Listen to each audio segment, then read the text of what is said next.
ভারতীয় গোয়েন্দা সংস্থা রয়ের প্রধান পরাগ জৈন মিরপুর থেকে গ্রেপ্তার এবং এটি আবার কোনো দেশই আনুষ্ঠানিকভাবে প্রকাশ করেনি। ভারতের গোয়েন্দা সংস্থা রয়ের প্রধান পরাগ জৈন তিনি বাংলাদেশে অবস্থান করছিলেন এবং সর্বশেষ যে তথ্য গণমাধ্যম দিচ্ছে তাতে ঢাকা থেকে গ্রেপ্তার হয়েছেন তিনি। রয়ের প্রধানকে গ্রেপ্তার করে রাখতে হবে যেন হাদির আসামি যারা ভারতে গ্রেপ্তার হয়েছে তাদেরকে ভারত দিতে বাধ্য হয়। দর্শক, রাজনীতিতে চাঞ্চল্যকর ঘটনা ঘটে গেছে। আপনি চমকে উঠবেন শুনলে, গা শিউরে উঠবে। কি ঘটছে? র প্রধান ঢাকায় এখন। কেন র প্রধান ঢাকায়? কে ভিসা দিয়েছে, কে আমন্ত্রণ জানিয়েছে, কেন এসেছেন? দর্শক, আপনার চমকে উঠবেন, আমি তথ্যগুলো দিচ্ছি আপনাদেরকে। এতে বোঝা গেল যে ভারতের সঙ্গে সম্পর্ক আসলে আমাদের মধুর নাই। সম্পর্কে এখন অত্যন্ত তিক্ততা বিরাজ করতেছে এবং শেখ হাসিনাকে ফেরত না দিলে, ওসমান হাদির হত্যাকারী, স্বরাষ্ট্রমন্ত্রী সাবেক কামাল, ওবায়দুল কাদের সহ অন্যান্য সবাইকে ফেরত না দিলে ভারতের সঙ্গে সম্পর্ক উন্নয়ন হবে না। এবং বিশেষ করে শেখ হাসিনা এবং হাদি হত্যাকারীদের ফেরত চেয়েছেন তারেক রহমান নিজে। বিএনপি থেকে প্রেসিডেন্ট প্রার্থী হবে মির্জা ফখরুল ইসলাম আলমগীর, যে নাকি ভারতের স্বার্থটা বেশি দেখবেন। অপরদিকে সালাউদ্দিন আহমেদ আছেন স্বরাষ্ট্র মন্ত্রণালয়ে, যাতে করে ভারতের জন্য কোনো ধরনের সমস্যা তৈরি না হয়। দর্শক, রাজনীতিতে চাঞ্চল্যকর ঘটনা ঘটে গেছে। আপনি চমকে উঠবেন শুনলে, গা শিউরে উঠবে। কি ঘটছে? র প্রধান ঢাকায় এখন। কেন র প্রধান ঢাকায়? শুধু র প্রধান না, ভারতে ভিভিআইপিদের যে সংস্থাটা নিরাপত্তা দেয়, এসপিজি, তার কর্মকর্তারা ঢাকায়। কে আমন্ত্রণ দিয়েছে? র প্রধান ঢাকায় এসেছে। র ভারত, এটা এখন বাংলাদেশের মানুষ প্রচন্ড ভাবে ভারতের আধিপত্যবাদের বিরুদ্ধে সোচ্চার। বিশেষ করে 5 আগস্ট সন্ধ্যায় শেখ হাসিনাকে নয়াদিল্লিতে অডিও বক্তব্য দেওয়ার সুযোগ দেয় বাংলাদেশ সরকার, বাংলাদেশের জনগণ ভারতের উপর প্রচন্ড ক্ষুব্ধ। সেই মুহূর্তে র প্রধান বাংলাদেশে। কে ভিসা দিয়েছে, কে আমন্ত্রণ জানিয়েছে, কেন এসেছেন? দর্শক, আপনার চমকে উঠবেন, আমি তথ্যগুলো দিচ্ছি আপনাদেরকে। গা শিউরে উঠবে যে আমরা কোথায় বাস করছি, কি ঘটছে। আমরা তাহলে পররাষ্ট্র মন্ত্রণালয়ের পক্ষ থেকে যে বড় বড় কথা শুনছি, এগুলো কি লোক দেখানো? আসলে কি আমরা কি আসলে স্বাধীন, না ভারতের কাছে নত জানো? না আমরা যাই বলি না কেন ভারত ওটা গুনেই না, তারা তাদের মতোই আমাদেরকে চালাতে চায়? এই প্রশ্নগুলো আমার সামনে আসে। দর্শক, র প্রধান এবং এসপিজি কর্মকর্তারা সম্ভবত মোট 4 জন ঢাকায়। কেন এসেছেন তার আগে বলি, দাওয়াত দিয়েছে কারা? এমনি এমনি প্রথম কথা হচ্ছে, বাংলাদেশ ভিসা না দিলে তো আর র প্রধান আসতে পারে না। এই র প্রধান এ কিন্তু খুব ডেঞ্জারাস লোক। র সারা পৃথিবীর ডেঞ্জারাস গোয়েন্দা সংস্থাগুলোর মধ্যে একটা। মোসাদ, র, এগুলো প্রথম সারি, রিসার্চ এন্ড অ্যানালাইসিস উইং। তো দর্শক, এই র প্রধান পরাগ জৈন, তিনি কিন্তু এই সর্বশেষ যে পাকিস্তানের সাথে যে যুদ্ধ বেঁধেছিল সেখানে সবচেয়ে গুরুত্বপূর্ণ ভূমিকা রেখেছিলেন এবং নরেন্দ্র মোদীর অত্যন্ত ক্লোজ এবং আস্থাভাজন। এবং বিষয়টা কি, যে সংস্থার সভাপতি নরেন্দ্র মোদীর সেক্রেটারি এই পরাগ জৈন। এই যে র প্রধান মানে রয়ের প্রেসিডেন্ট না, রয়ের সেক্রেটারি। তাহলে প্রেসিডেন্ট কে? এই রয়ের প্রেসিডেন্ট হচ্ছে নরেন্দ্র মোদী। যেমন বাংলাদেশের ডিজিএফআই মহাপরিচালক আছেন, কিন্তু ডিজিএফআই রিপোর্টিং বস কে? Prime minister. DGFI is under the prime minister office. DGFI has to report to prime minister. এরকম যে সংস্থার প্রধান নরেন্দ্র মোদী আর সেক্রেটারি এই পরাগ জৈন। এবং অজিত দোভাল, ভারতের জাতীয় নিরাপত্তা উপদেষ্টা, অজিত দোভালের উত্তরসূরি মনে করা হয় এই পরাগ জৈনকে। তাকে ভিসা দিয়েছে বাংলাদেশ সরকার, যেই র বাংলাদেশে অস্থিরতা সৃষ্টি করছে।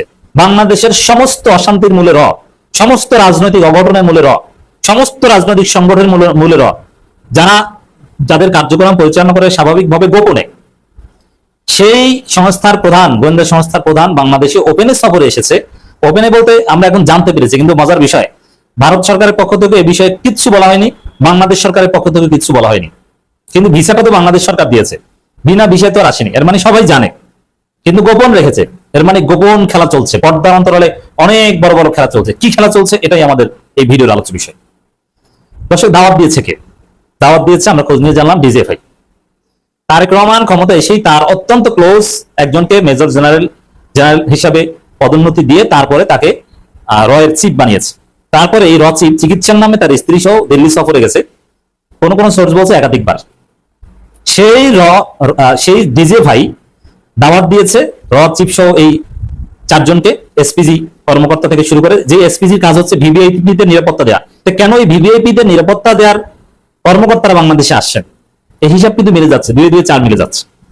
উত্তর হচ্ছে যে শেখ হাসিনাকে অ্যাট এনি কস্ট বাংলাদেশে ফেরাতে চাচ্ছে দিল্লি। তবে ফেরাতে বলতে এক্সট্রাডিশন ট্রিটির আলোকে শেখ হাসিনাকে গ্রেপ্তার করে ভারত বাংলাদেশের হাতে তুলে দেবে এরকম না। শেখ হাসিনা মানে বিষয়টা এরকম, তাদের চিন্তা ভাবনা, রয়ের চিন্তা ভাবনা, ভারতেও আমাদের বন্ধুরা যেসব তথ্য আমাদের কাছে দিচ্ছেন, ভারতীয় গণমাধ্যমে এ বিষয়ে আলোচনা আছে, আপনি যদি বিভিন্ন এডিটোরিয়াল পড়েন তাহলে এটা বুঝতে পারবেন। আমরা যারা রাজনীতি ক্লোজলি অবজার্ভ করি এগুলো আমাদের নজরে থাকে এবং এগুলো সাম আপ আমাদের কাছে আসে। তো দর্শক, ভারত মনে করছে যে শেখ হাসিনা ভারতে এসেছে যেমন রাষ্ট্রীয় বিমানে এবং সরকারিভাবে এসেছে, কারণ প্রধানমন্ত্রী হিসেবেই তিনি ভারতে আশ্রয় চেয়েছেন এবং সরকারি বিমানে, সামরিক বিমানে গেছেন এবং তিনি ওইভাবে সামরিক বিমানে আবার দেশে আসবেন। তো শেখ হাসিনা দেশে ফিরবেন মানে এক্সট্রাডিশন ট্রিটির আলোকে গ্রেপ্তার করে ফেরত দেবে তা না, শেখ হাসিনা নিজ ইচ্ছায় দেশে ফিরবেন, তাকে যেন পাসপোর্ট দেওয়া হয় কিংবা ট্রাভেল পাস দেওয়া হয় এবং দেশে ফেরার পরে তিনি কোথায় থাকবেন। এবং এরা বলছে যে আইএসআই হত্যা করবে, পাকিস্তানি গোয়েন্দা সংস্থা, আসলে তো জনগণ হত্যা করবে। তো জনগণ যাতে হত্যা করতে না পারে তাকে কোন জায়গায় রাখা হবে, কিভাবে আদালতে আত্মসমর্পণ করবে, এই বিষয়গুলো দেখভাল করতে, ক্লিয়ার আলাপ আলোচনা করতে, ডিজিএফআই এর সাথে লিয়াজু করে এইসব কাজ সম্পন্ন করতে রচিব বাংলাদেশে এসেছে। কি গাছিয়ে ওঠার মতো না? এবং এই রচিব এই প্রস্তাব নিয়ে আসছে যে ক্যান্টনমেন্টের ভিতরে রাখাটা সেফ, কারণ ক্যান্টনমেন্টের ভিতরে তো সাধারণ জনগণ যে শেখ হাসিনাকে মেরে ফেলতে পারবে না। তারপরে সামরিক পাহারায় শেখ হাসিনাকে সামরিক গাড়িতে আদালতে আত্মসমর্পণ করার সুযোগ দিতে হবে। তারপরে শেখ হাসিনার জেল হবে কোথায়, তাও ওই ক্যান্টনমেন্টের ভিতরে সাব জেল, যেহেতু মানুষ শেখ হাসিনাকে মেরে ফেলতে পারে কিন্তু ক্যান্টনমেন্টের ভিতরে যেতে পারবে না। এই আলাপ আলোচনা করতে এসেছে। একই সাথে তারেক রহমান যাতে সেপ্টেম্বরে দিল্লি সফরে যান, এতে যাতে বাধ্য করা যায় সেই চেষ্টা করতে এসেছেন। আরেকটা মজার তথ্য দিই, এগুলো কিন্তু গণমাধ্যমে খোলামেলা কোনো আলোচনা হয় না, এগুলো সব নীরবে নিবৃতে গোপন খেলা, গোয়েন্দা সংস্থার খেলা। তার রাজনীতিতে জামাত, বিএনপি অনেকে অনেক কিছু দেখেন, আপনারা যা দেখেন ওটা রাজনীতি না, রাজনীতির আসল খেলা যা দেখেন না। এই যে রচিব পরাগ জৈন বাংলাদেশে এসেছেন, চীন হয়ে এসেছেন। কেন চীন হয়ে এসেছেন? চীনকে ম্যানেজ করে এসেছেন নাকি? আগে চীন সফরে গেছেন, চীন সফর থেকে তারপরে দিল্লি হয়ে বাংলাদেশে এসেছেন এবং বাংলাদেশ সরকার তাকে ভিসা দিয়েছে, ডিজিএফআই আমন্ত্রণ জানিয়েছে। মানে ডিজিএফআই তো আমন্ত্রণ শখে জানিয়েছে তা না, ডিজিএফআই কে বলেছে যে আমাকে ইনভাইটেশন লেটার পাঠাও, ওইটা দিয়ে আমি ভিসার আবেদন করি। আপনারা জানেন যে ভিসার আবেদন করতে একটা কারণ দেখানো হবে, যে আমি ভিজিট করতে যাচ্ছি বা কোন একটা সরকারি কাজে যাচ্ছি, সরকারি কাজে গেলে সেখানে ইনভাইটেশন লেটার দেখাতে হয় যে আমাকে আমন্ত্রণ জানিয়েছে বা ইত্যাদি ইত্যাদি। তো দর্শক, ডিজিএফআই মাধ্যমে ইনভাইটেশন লেটার ওটার মাধ্যমে এসেছে। এটা বাংলাদেশের জন্য অশনি সংকেত। বাংলাদেশের জনগণকে চূড়ান্ত লড়াইয়ের প্রস্তুতি নিতে হবে, রয়ের এই সম্ভাবনাকে নস্যাৎ করতে হবে। বিএনপি সরকার উচিত হয়নি ভিসা দেয়া। আর ডিজিএফআই তে কারা দায়িত্ব পালন করে, কি তারা কি চায়, এটা বিএনপি সরকারকে ভাবতে হবে, কারণ হাসিনা আসলে সবার আগে পতন হবে তারেক রহমানের।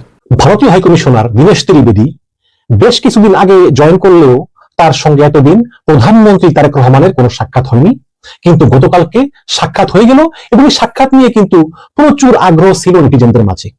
বিশেষ করে 5ই আগস্ট শেখ হাসিনা যে সাংবাদিক সম্মেলন, সেই সাংবাদিক সম্মেলন ঘিরে দুই দেশের ভিতরে যখন সম্পর্ক অত্যন্ত উত্তেজনাপূর্ণ অবস্থা বিরাজ করতেছে, সেই সময়ে ভারতীয় হাইকমিশনারের সঙ্গে প্রধানমন্ত্রী তারেক রহমানের সাক্ষাৎ অবশ্যই তাৎপর্যপূর্ণ এবং সবার নজর ছিল ওইদিকে। এখন প্রশ্ন হচ্ছে যে তাহলে তারেক রহমানের সঙ্গে দীনেশ ত্রিবেদীর কি নিয়ে কথা হলো? এখানে বলে রাখা ভালো, দীনেশ ত্রিবেদী হচ্ছে প্রথম ভারতীয় হাইকমিশনার যিনি রাজনীতিবিদ, যিনি কোনো আমলা না, একজন রাজনীতিবিদকে, একজন বিজেপি নেতাকে পাঠিয়েছে বাংলাদেশ। এতে বোঝা যায় বাংলাদেশের গুরুত্ব কতখানি ভারত দিচ্ছে। এবং আরেকটা বিষয়ের কথা বলেছি, সেটা হচ্ছে যে বিশ্বের অন্যান্য দেশগুলোর সঙ্গে ডিল করে ভারতের বিদেশ মন্ত্রণালয়, কিন্তু বাংলাদেশের সঙ্গে ডিল করা হয় প্রধানমন্ত্রী দপ্তর থেকে। এবং এটা দেখাবলা করেন প্রধানমন্ত্রীর পক্ষে নিরাপত্তা উপদেষ্টা অজিত ডোভাল। বাংলাদেশ কিন্তু ভারতের পররাষ্ট্র মন্ত্রণালয়ের সঙ্গে ডিল করে না, বাংলাদেশ ডিল করে সরাসরি প্রধানমন্ত্রী কার্যালয়ের সঙ্গে।